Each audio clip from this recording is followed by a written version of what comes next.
Ethan is a high school student living in a small town, burdened with the weight of his financial struggles.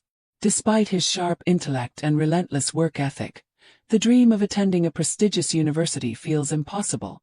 Each day he juggles part-time jobs, hoping to save enough for tuition, but the gap remains wide. His frustration grows, and a sense of hopelessness begins to creep in. The pressure builds as he stares at the acceptance letter in his hands, knowing that without financial help, his dream may slip away. Deep down, Ethan refuses to give up, but with each passing day, the fear of failure grows stronger, making him question if it's worth pursuing at all. As the days go by, Ethan feels the weight of his dilemma more acutely. He watches his friends celebrate their college acceptance, knowing that their paths seem so much easier. Meanwhile, his own future feels uncertain, clouded by the constant worry about money. His part-time jobs barely cover his expenses, and every attempt to save seems futile. One evening, after another long shift, Ethan sits in his room, staring at the university's tuition bill. The thought of having to give up his dream is devastating, but the reality of his situation feels unavoidable. He starts to question his worth and whether he should even bother trying, feeling as though the door to his future is slowly closing. His hope begins to fade, and with it, the belief that anything could change. Just when Ethan begins to accept that his dream may never become reality, an unexpected letter arrives. It's from the university, but this time the contents are different. To his shock, the letter informs him that his entire tuition has been paid in full, by an anonymous donor. At first, Ethan can hardly believe it. He checks and rechecks the letter, searching for an explanation, but there are no details, no clues about who might have helped him. Confusion and disbelief swirl in his mind. How could this have happened? Who would do such a thing for him, a stranger to them? As his emotions settle into a mixture of gratitude and curiosity, he is left with a burning question. Who is the person behind this act of kindness, and what led them to help him when he had lost all hope? Ethan's curiosity grows into an obsession. He tells no one about the mysterious donation, unsure of how to explain the incredible turn of events.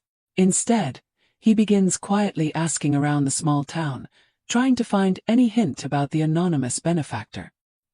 He visits local shops, speaks to neighbors, and even reaches out to old classmates, all in the hope that someone knows something. Each conversation reveals little more than vague guesses and rumors, but a pattern begins to emerge. Some mention an older man who recently returned to town after years of being away, someone who has been unusually quiet and private. Intrigued, Ethan tracks down this man, Mr. Victor, who lives on the outskirts of town. Despite his initial hesitation, Ethan is determined to uncover the truth and, perhaps, express his gratitude to the person who changed his life forever. Ethan's heart pounds as he walks up the gravel path to Mr. Victor's house, a modest cottage surrounded by overgrown trees.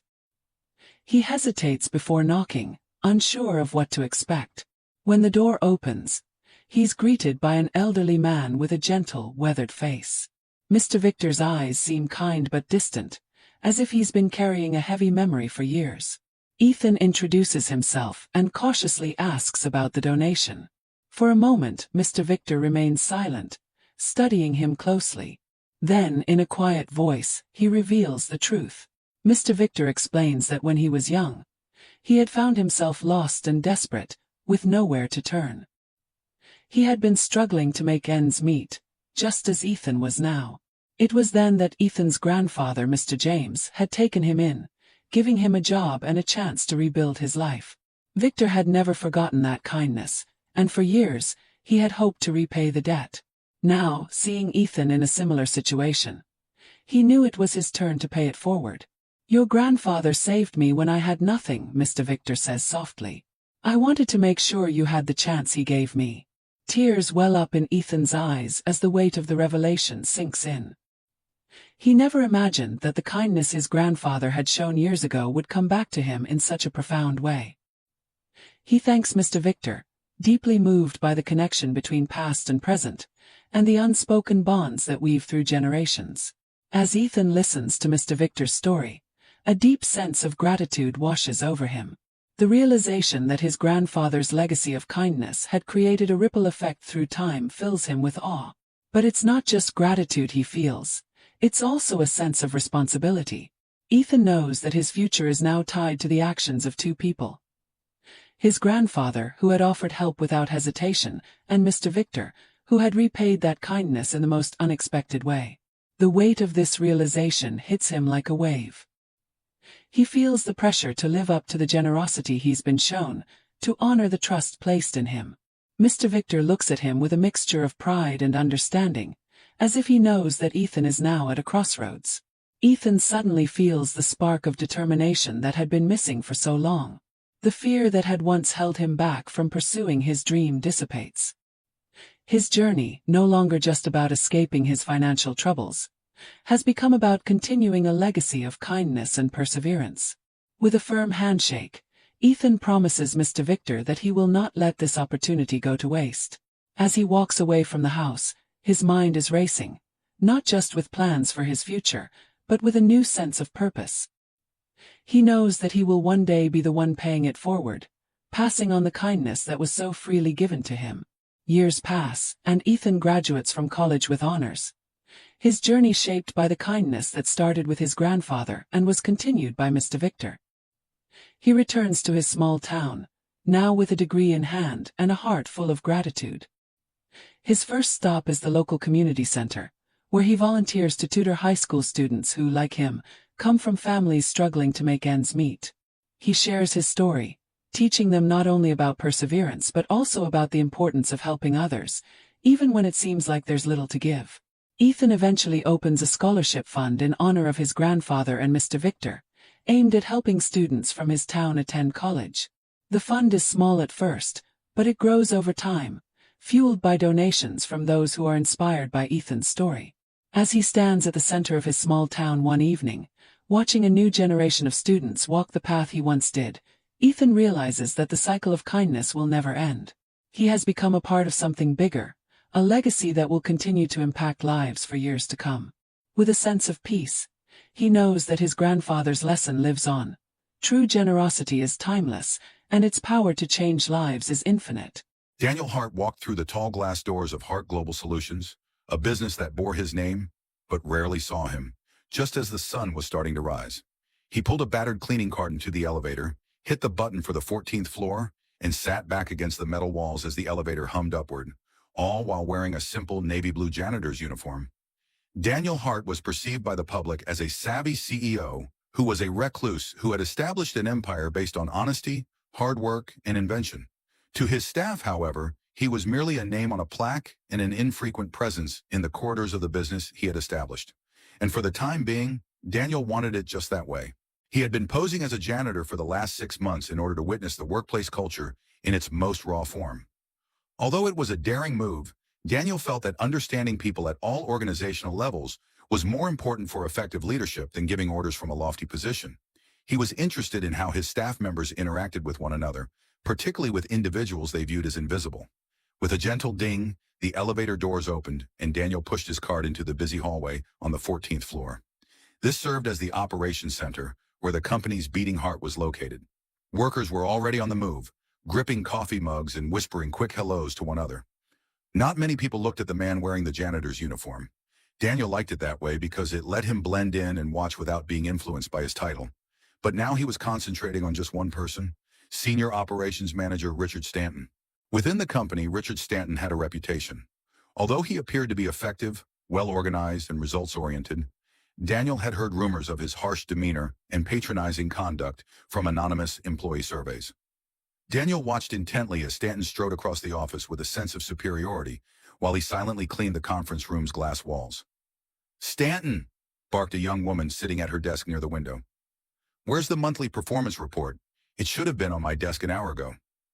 "I'm working on it, sir," Sarah replied nervously, her fingers flying over her keyboard. "I just need another 15 minutes. 15 minutes? Stanton scoffed, leaning over her desk with an exaggerated sigh. "Do you understand what deadline means, or do I need to spell it out for you?" Within the company, Richard Stanton had a reputation. Although he appeared to be effective, well-organized, and results-oriented, Daniel had heard rumors of his harsh demeanor and patronizing conduct from anonymous employee surveys. Daniel watched intently as Stanton strode across the office with a sense of superiority while he silently cleaned the conference room's glass walls. Discussions. Daniel Hart and his administration group started drafting a comprehensive arrange to convert the company's culture. They called it Hart 2.0, a culture of collaboration and regard. The arrange centered on three key columns: straightforwardness and responsibility. Each chief and official would experience a thorough execution survey, not fair based on comes about, but two on how they treated their groups. Representatives would have a say in these assessments through mysterious criticism. Authority, preparing, and improvement. Daniel accepted that great pioneers weren't born, they were made. He presented obligatory preparing programs for all directors, centering on passionate insights, strife determination, and comprehensive administration. Representative strengthening. The company propelled unused activities to guarantee that each worker, notwithstanding of rank or office, had openings to contribute and develop. This included mentorship programs, cross-departmental ventures, and a redone advancement process based on justify instead of legislative issues. Confronting resistance. Not everybody invited the changes. A few senior supervisors protested around the expanded examination, and some indeed surrendered, unwilling to adjust to the modern desires. Daniel didn't attempt to halt them. On the off chance that they're not adjusted with our values, he told Lydia, at that point they're not the proper fit for this company. I'd or maybe lose a number of individuals presently, then hazard modifying on the unstable establishment. The resistance wasn't restricted to senior staff. A few workers, particularly those who had been burned by the ancient culture, were doubtful. They addressed whether the changes were honest to goodness or fair a PR move. Daniel caught on their questions. To demonstrate his commitment, he made a striking move. He reported that his possessed administration would be subject to the same investigation as everybody else's. Representatives would have the opportunity to supply mysterious input on his execution, and the comes about would be shared freely. In the event that I'm inquiring you to believe me, Daniel said amid an all-hands meeting, at that point I ought to appear you that I believe you. The turning point. The primary substantial signs of alter came amid the quarterly town lobby assembly, where Daniel disclosed the comes about of the representative studies and center bunches. The discoveries weren't sugar-coated, they were crude and genuine, highlighting both the company's qualities and its profound imperfections. But nearby the challenges, there were two flickers of trust. Workers lauded the unused activities, communicated positive thinking, approximately the authority preparing, and shared stories of little but significant enhancements in their day-to-day work.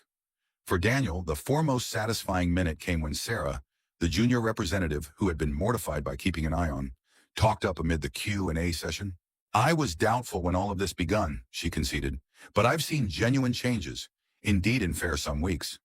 For the primary time, I feel like this company values me, not fair as a laborer, but as an individual. The room emitted in praise, and Daniel felt a swell of pride. It was a small victory, but it reaffirmed his conviction that they were on the proper way, an establishment for the long run.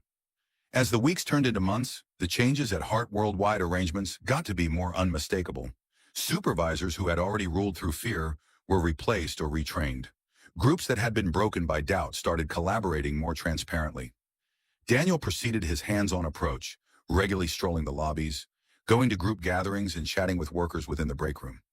In spite of the fact that he now not wore the janitor's uniform, he carried the lessons he had learned amid those months with him. One evening, as Daniel strolled through the About Purge office, he delayed before a plaque showing the company's mission articulation. For a long time, it had been small more than an enriching piece, its words overlooked by most. Presently, it felt like a promise, a guarantee that Daniel was decided to keep. We're not fair revamping a company, he thought. We're revamping Believe, one step at a time. And with that, Daniel turned off the lights and strolled out, prepared to confront anything challenges tomorrow might bring.